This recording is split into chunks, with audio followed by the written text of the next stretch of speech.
Please join me in welcoming General John Hyten.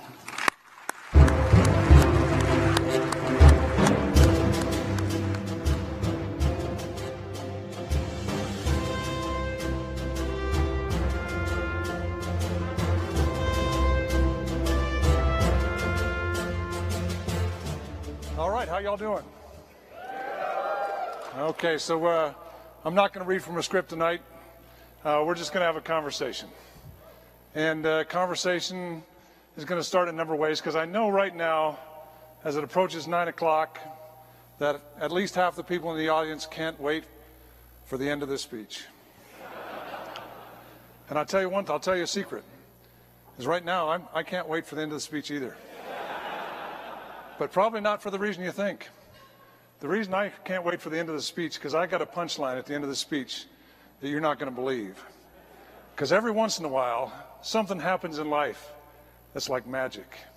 And it just can't be true, but it's so true that it is, and it ties everything together that I want to talk about tonight. Because what I want to talk about tonight are heroes.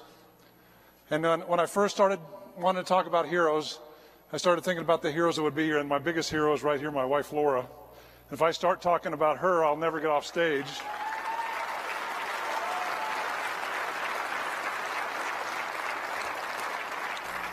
And then I look at the people at the front 20, 30 tables up here, and if I started talking about my heroes, there's about 40 or 50 of them in this room, and I'll never get off stage. So I decided that I wouldn't talk about them, but I would talk about heroes that are no longer with us.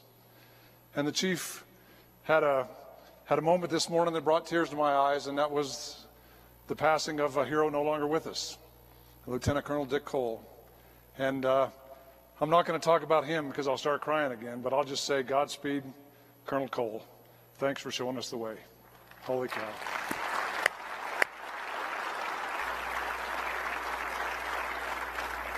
But I tell you, my first heroes are my mom and dad. They're still with us, thank goodness, so I won't talk about them. But let me talk about my first hero. Go ahead and throw up the first chart. So there they are. That's my great-grandmother and my great-grandfather on my mom's side.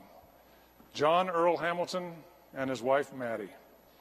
John Earl, that's my name. I was named after my great-grandfather. He grew up in Michigan and Canada, kind of going back and forth across the border. And he's larger than life. He's about Irishman, 6'5", 250 pounds, red hair. In that picture, he's 80 years old. That picture is 1969. It's kind of a magic date this week, isn't it? 1969. A lot of amazing things happened this week.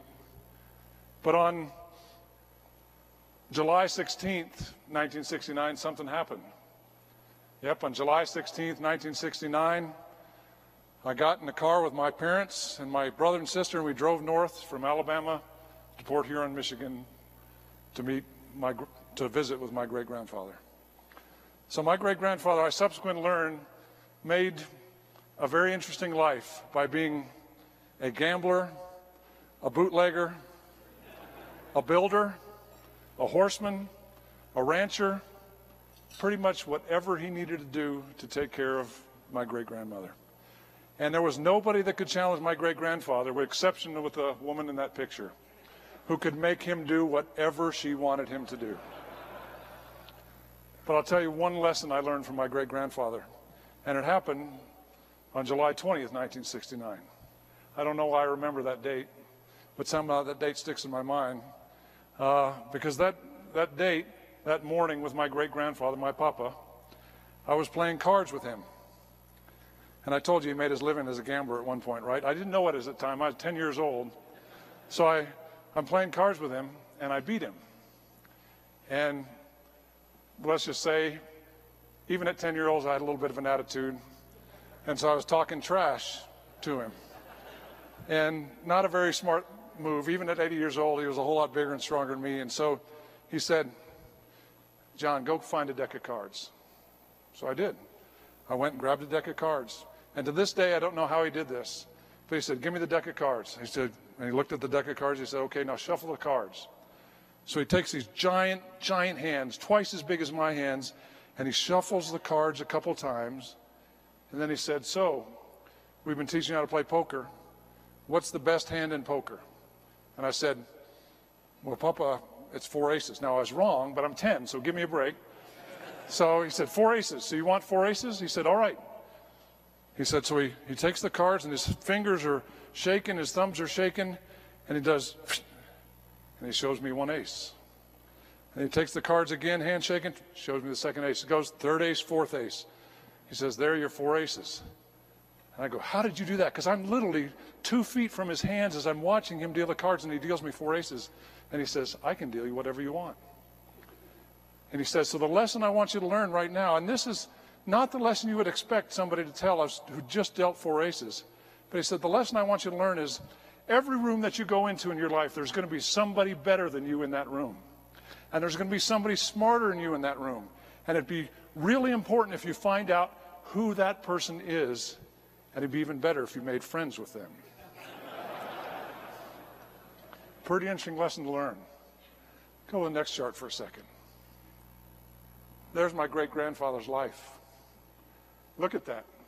He was there for the invention of the telephone, for the invention of the photograph, invention of the light bulb, for the Wright brothers' flight, for the automobile, for the nuclear bomb, for the breaking the sound barrier, for the rocket, for the invention of the television. He was there for all those inventions. He saw that all his life, and I would sit at his feet and he'd tell me those stories.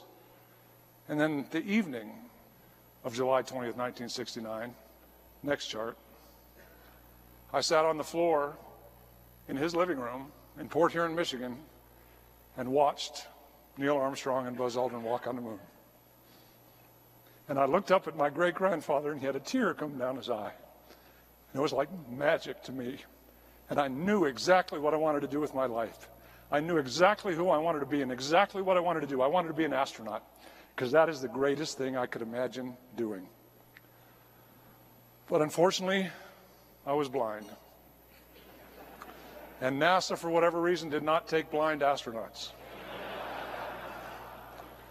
So I joined the Air Force, where blind people do great.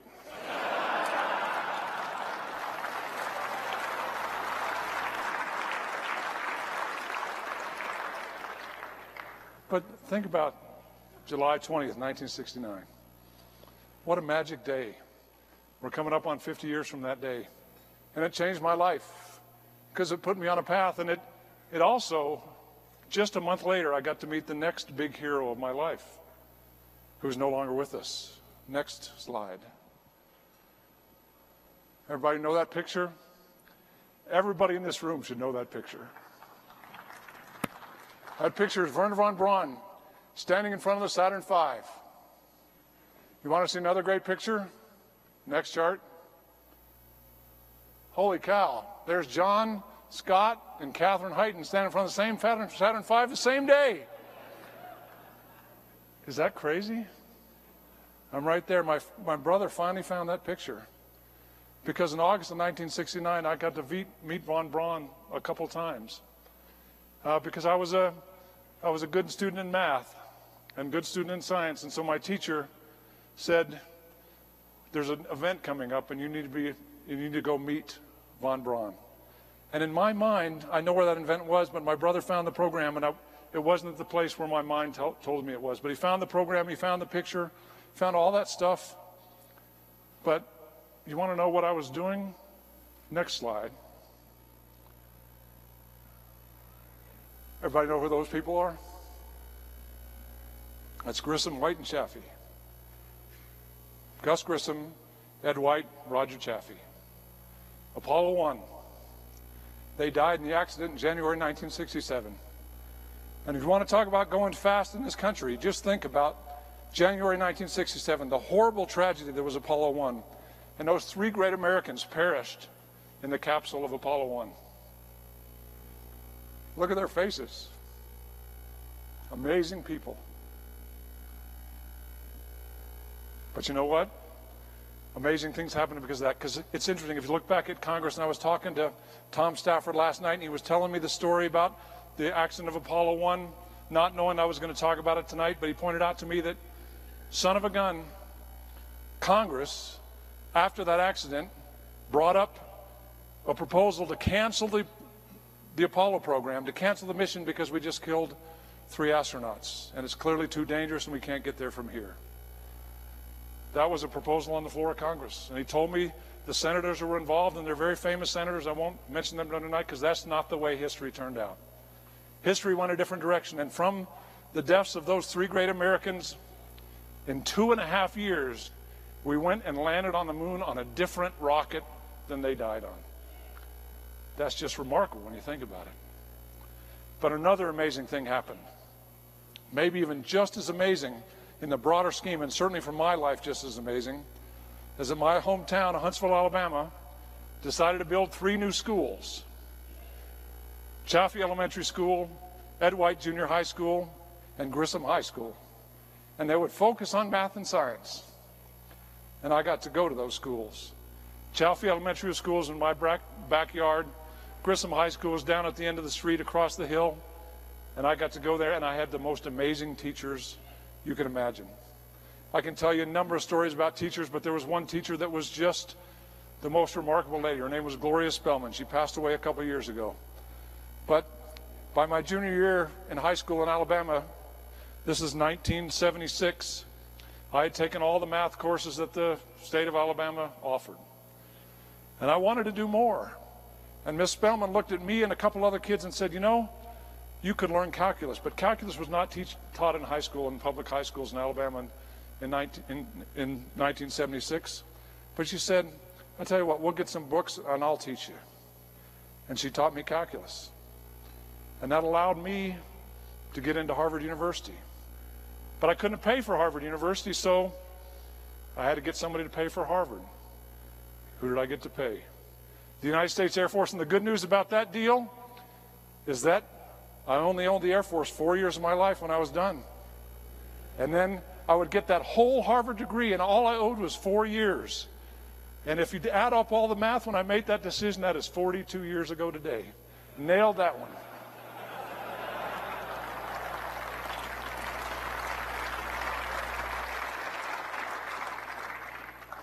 But now I got in the Air Force, and I was an engineer in communications command at a little place called Gunner Air Force Station, Alabama, because join the Air Force, see the world, and they send you right back to Alabama. But that's okay. I'm only going to be in the Air Force 4 years. I'll get my master's. I'll be all set. And right before I was going to get out, because I told everybody I was going to get out, my commander came to me and said, you know, if there's one thing you could do in the Air Force that would keep you in, what would it be? And I said, well, if I get out of the Air Force, I'm getting in the space business because that's where I want to be. And I said, we're starting a space business in the Air Force. I'll see what I can do. Next thing you know, I'm in the space business. And then I started learning about the space business. And I've got to meet the most amazing people. So let me tell you about some more heroes. Next. So, those gentlemen really created space in the military. All 3 in different ways. But they changed the world. The gentleman on the left you've probably recognized because he's been talked about a lot today. That's General Bernard Schriever, Benny Schriever. You heard the Secretary of the Air Force this morning talk about, he coined the term space superiority. Space superiority in future conflicts will be just as important as air superiority. And he was the inventor of the Corona satellite, the Discover program, spy satellites, ICBMs. He was the father of space and missiles. Almost everybody knows that story. But the next officer, not everybody knows that story. And I don't think all my dinner companions knew that story. Because and every airman in this room should be able to tell this story. Because space in the military, Jim Dickinson, sorry for this, space in the military is an airman's story. So the gentleman in the middle is the 4th Chief of Staff of the United States Air Force, Thomas D. White. Thomas D. White, in a hearing in 1958, now you got to remember, General Schriever just coined the term space superiority in 1957, before Sputnik. Right after Sputnik, Thomas D. White, Chief of Staff of the Air Force, testifying in front of Congress, coins the term aerospace in his testimony. How many people in this room are aerospace engineers? An astronaut at our table is an aerospace engineer. the term was coined in a hearing, and he used that term like 12 times in the statement, and he defined it as the indivisible operations in the future of air and space that will allow the United States to nominate any battlefield in the future if we can control air and space. And he coined the term aerospace. And the world has changed because of that. You want to know a funny story that came with that? Because you can read it in the congressional record. There was an Army general. His name was Beach, who was on the panel with General White. And they said, they'd never heard the term aerospace before, the senators at the front. And they said, so, General Beach, what do you think about that term aerospace? I've never heard that term aerospace before. And literally, this is the quote in the congressional record. Senator, in the Army, we don't call it aerospace. We call it armospace.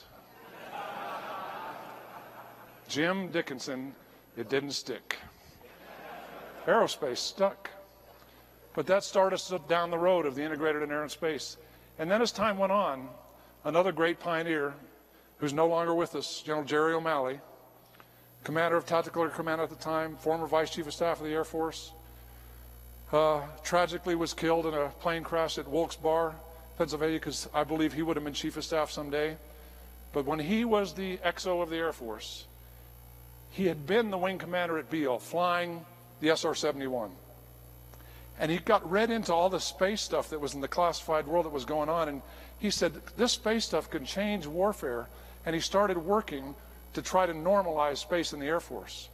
And he brought those space capabilities together, and then he went to the chief, who was Lou Allen at the time, and said, we need to build a space command. We have to have a space command right now because we have to figure out how to bring space to the warfighter. This is 1982. And he said, General Allen, and he had General Gabriel and General Allen were the two that he was working with. He said, we have to create a space command. And they did. And we created Air Force Space Command in 1982. So you think about that. Schriever, 57. White, 58. O'Malley. And what do those three officers have in common?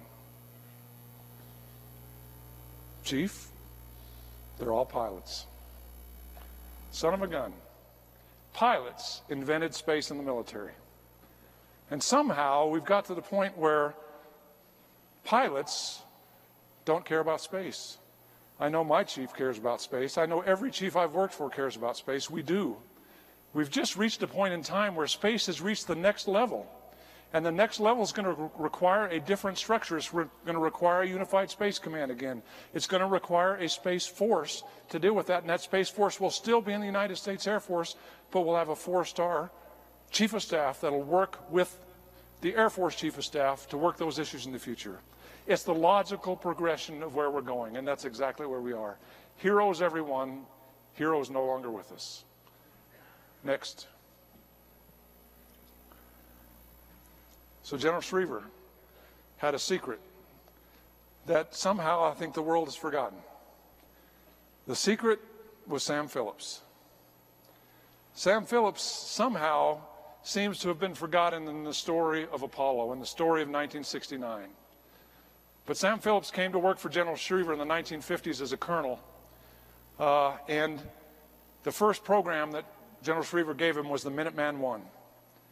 And Sam Phillips built the Minuteman I from an invention on a pack of a piece of paper in 1957 to first funding from Congress in 1958 to the deployment of 800 three-stage solid rocket ICBMs and 800 new missile holes with 80 new command and control facilities across the middle of America, all deployed by 1964. They had to invent solid rocket fuel. They had to invent the guidance and electronics. They had to invent the entire command and control structure. And in 6 years, from the back of an envelope, 5 years of congressional funding, they built the Minuteman I. Guess what Sam Phillips also built? He also built the B-52 in the United States Air Force. We still have Minuteman, we still have B-52s. You can't say that Sam Phillips didn't think about it right. Talking to Tom Stafford last night, he said Sam Phillips' mantra was, think out of the box. And oh my gosh, he did. But one day, in the early 1960s, James Webb and George Miller, hopefully everybody in this room knows those names, the administrator, associate administrator, or deputy administrator of NASA, called General Schriever and said, We're building the Apollo program, and I need somebody who can manage that kind of effort. And General Schriever, in his oral history, talked about Sam Phillips as, when he agreed to give Sam Phillips the NATHA, it was like pulling his teeth out. It was like losing his right arm. It was the worst thing that could ever happen. But he knew that Sam Phillips had to go over there. And Sam Phillips went from colonel to 3-star general. You want to see an amazing picture? Next. July 16th, 1969. Werner von Braun with the binoculars, George Miller on the right, Lieutenant General Sam Phillips right there on the right side of that picture. After Apollo 10, Werner von Braun said, we'd have never had Apollo 10 without Sam Phillips.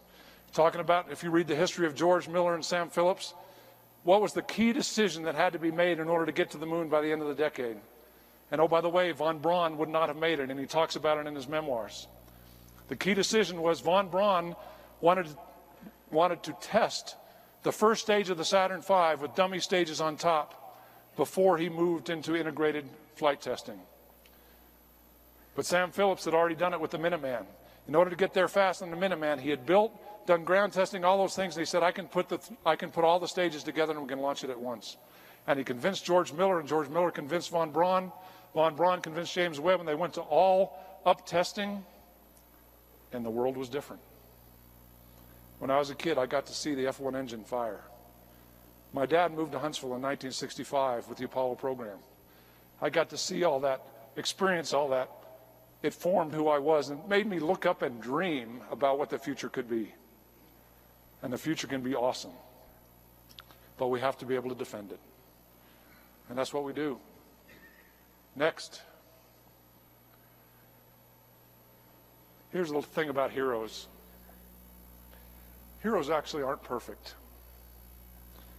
A lot of people think all heroes are perfect. They're not. Von Braun had and as a kid I didn't know any of that. I just knew von Braun was the guy that built the Saturn V and took us to the moon. But von Braun had a past with Nazi Germany. Von Braun was the leader of Peenemünde. He was the leader of the German capability that built the V2, thousands of V2s that attacked Europe and England in World War II. That picture, and those pictures that you see right there, are the capture of von Braun and the German scientists in Austria in May of 1945. And it's amazing how history could have turned out different. Because von Braun was at Peenemünde and he got conflicting orders. He got 3 different orders. He got one order, stay in Peenemünde and wait for the Russians. And oh, by the way, the Russians got to Peenemünde first. He got an order that said, when the Russians get to Peenemünde, fight to the death. And then he got an order that said, you need to get away. And he said, the 3rd order sounded better. So he got away, and then he went basically hoping to run into the American army coming across France, and he did. And the army captured him, and the rest is history. Here's the punchline. Here's the part that blew me away. The part that you can't make up. See that green arrow up there? The green arrow down there? That is Sergeant Dwayne Walter Johnson of Iowa, of the 44th Infantry Division. As I was talking to my staff about how to end the speech, we dug out the pictures of von Braun. And my new assistant executive officer, Lieutenant Colonel Eric Johnson, said, that's my grandfather. I said, there's no way that can be your grandfather. He said, oh yeah, that's my grandfather. No, by the way, my grandfather used to tell that story, and he dug out the picture, and actually the family picture, it gets cut off. That last soldier on the left in the family picture is not in the family picture. But we dug out the family picture, and that's Sergeant Johnson. And his son is now a lieutenant colonel who became a B-52 pilot who loves space. Why did he love space? Because his father loved space. What did his father, Lieutenant Colonel Army Reserve Galen Johnson, do? Besides being in the Army Reserve, Galen Johnson became the director of STEM at NASA. There's no way that can be true. But it is true. And so you can sit here tonight in this magnificent place at the Broadmoor, and you can actually thank yourself that you're here, not because of von Braun, because of the 44th ID and Sergeant Johnson, who got him and brought him to the United States. It's amazing what young people do just by doing their job. It's amazing what our airmen do every day, our soldiers, sailors, airmen, Marine do every day when they come to work, and they're just doing their job, and they tell the story. And I got a bust of von Braun in my office. I got von Braun books in my office. And Eric Johnson every morning walks into my office, and you see that, and I walked out to him when I saw that, and I said, Eric, are you telling me that's your grandfather, and you never told me that story? I didn't think it was important. But it's amazing, because next chart, there's Eric Johnson with a new group of heroes that are going to do amazing things. That's the people that will make it happen. And if you want to know who is going to get us to the moon in 24, who is going to get us to Mars, who is going to build the Space Command, who is going to build the Space Force, who is going to do those things, it's not the people up front. I had a great friend, still have a great friend, his name Frank Gorence. He was the commander of the United States Air Forces Europe. He had a great line that's appropriate for times like this. He said, you know, when he looked out at a group of young people like that, he would say, you know, all 4 stars have 2 things in common. Chief, number 1, we're circling the drain, which means we're just about done. And number 2, we all wish we were them, and we could go back and do it all again. Because if you want to know who's going to get us to the moon, next chart, those people. That's the Next Generation Forum from the Space Foundation this last weekend, who came here from all over the world to get excited about space. And I'll go back to my great-grandfather, John Earl Hamilton. He gave me another great piece of advice, talking about horses this time. And it's really simple when you think about it. He said, John, you know how you make a horse run fast? I said, no, Papa. He said, just let him run. Because horses love to run. You know what those young people do? You know what Lauren Smith there in the middle loves to do? They love to run. So the people up front, what you've got to do is you've just got to let those people run.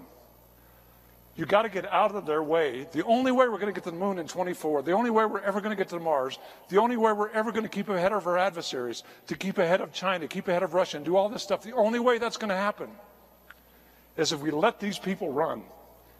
And if you want to know what Schriever did great, and what White did great, and what O'Malley did great, is they let their people run. And too many times in this country over the last 20 years, we've told people, don't run, stop and wait. That cannot happen. Because the greatness of this country and the greatness of the partners we have around the world is because when we run, we do great things.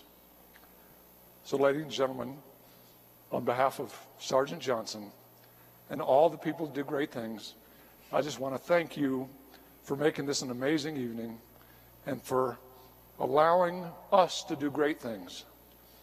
Now we have to allow the young people that come after us to do great things as well. Thank you very much.